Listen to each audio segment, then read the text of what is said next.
दोस्तों, क्या आपको पता है साल 1903 में उड़ीसा के कोणार्क सूर्य मंदिर के मुख्य दरवाजे को रेत और बालू से पूरी तरह से ढककर अचानक बंद क्यों कर दिया गया?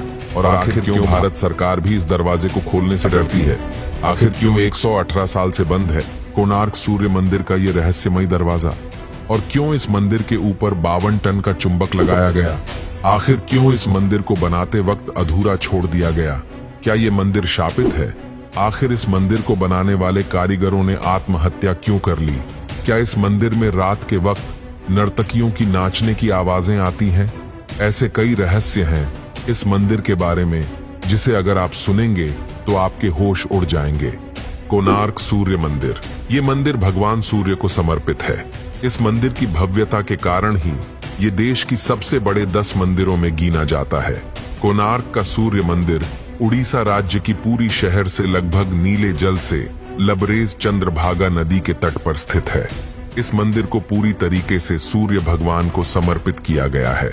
इस मंदिर की रचना इस प्रकार की गई है जैसे एक रथ में 12 विशाल पहिए लगाए गए हों और इस रथ को 7 ताकतवर बड़े घोड़े खींच रहे हो और इस रथ पर सूर्य देव को विराजमान दिखाया गया है। यहाँ मंदिर से आप सीधे सूर्य भगवान के दर्शन कर सकते हैं। मंदिर के शिखर से उगते और ढलते सूर्य को पूर्ण रूप से देखा जा सकता है। जब सूर्य निकलता है तो मंदिर से यह नजारा बेहद ही खूबसूरत दिखता है। ऐसा लगता है जैसे सूरज की निकली लालिमा ने पूरे मंदिर में लाल नारंगी रंग बिखेर दिया हो।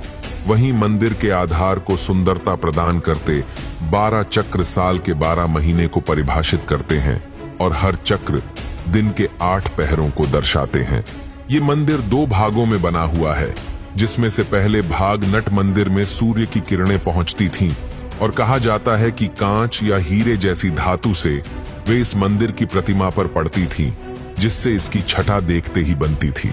वहीं मंदिर की कलाकृति में इंसान, हाथी और शेर से दबा है, जो कि पैसे और घमंड का घोतक है और ज्ञानवर्धक भी है। इस मंदिर के बारे में कहा जाता है कि श्री कृष्ण के पुत्र सांब को श्राप से कोढ़ रोग हो गया था। उन्हें ऋषि कटक ने इस श्राप से बचने के लिए सूरज भगवान की पूजा करने की सलाह दी थी। सांब ने मित्रवन में चंद्रभागा नदी के सागर संगम पर कोणार्क में 12 वर्षों तक तपस्या की और सूर्य देव को प्रसन्न किया।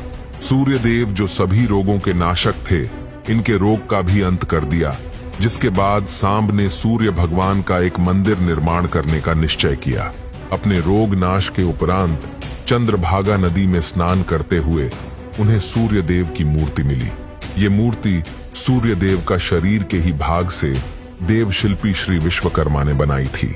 सांब ने अपने बनवाए मित्र वन में एक मंदिर में इस मूर्ति को स्थापित किया और तब से यह स्थान पवित्र माना जाने लगा। कोणार्क के बारे में यह भी कहा जाता है कि यहाँ आज भी नर्तकियों की आत्माएं आती है। अगर कोणार्क के पुराने लोगों की माने तो आज भी यहाँ पर शाम को उन नर्तकियों के पायल की झंकार आपको सुनाई देगी, जो कभी यहाँ राजा के दरबार में नृत्य किया करती थी। इस मंदिर का निर्माण एक सैंडविच के तौर पर किया गया है, जिसके बीच में लोहे के प्लेट थे, जिस पर मंदिर के पिलर रुके हुए थे। ऐसा भी कहा जाता है कि मंदिर के ऊपर एक 52 टन का चुंबक रखा हुआ था, जो कि इन खंभों से संतुलित था। इसी के चलते भगवान सूर्य की जो प्रतिमा थी वो हवा में तैरती हुई रहती थी, जिसे देखकर हर कोई हैरत में पड़ जाता था। कहा जाता है कि इस चुंबक को विदेशी आक्रमणकारियों ने तोड़ दिया था। ऐसा भी कहा जाता है कि मंदिर के ऊपर रखे चुंबक के चलते समुद्र से गुजरने वाले नाव, जो कि लोहे के बने होते थे, इस चुंबकीय क्षेत्र के चलते क्षतिग्रस्त हो जाती थी। इस कारण अपनी नाव को बचाने हेतु नाविक इस पत्थर को निकाल कर ले गए।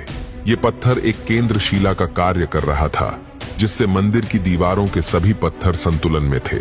इसके हटने के कारण मंदिर की दीवार को संतुलन खो गया और परिणाम स्वरूप वो गिर पड़े।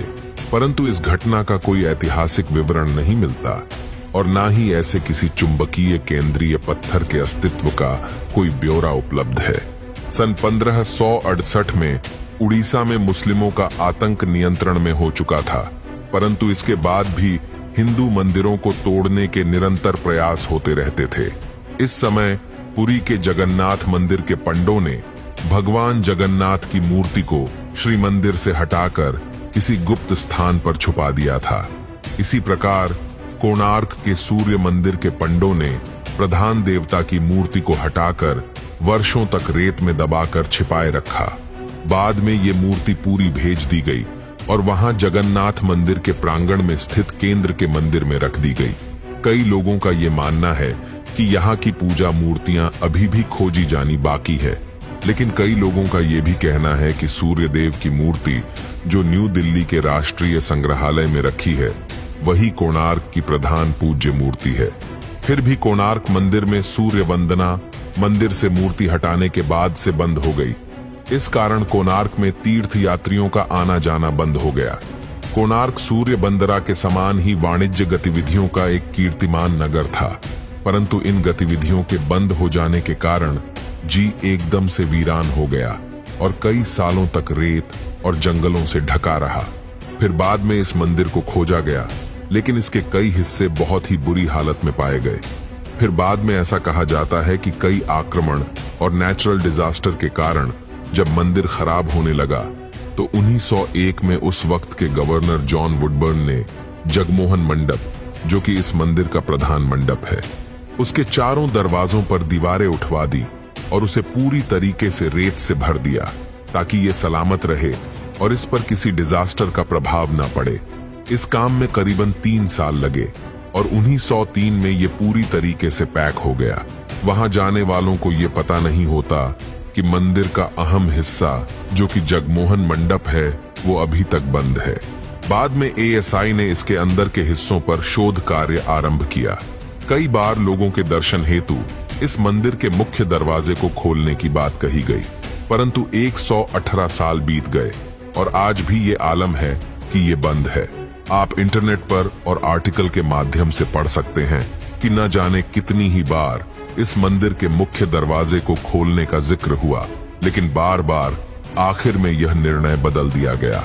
क्या सच में इस मंत्र को प्राकृतिक आपदा के बचाव के कारण ही बंद किया गया या कोई और वजह थी इसको बंद करने की? ये सारे सवालों से पर्दा तभी उठ सकेगा जब ये दरवाजा खुलेगा।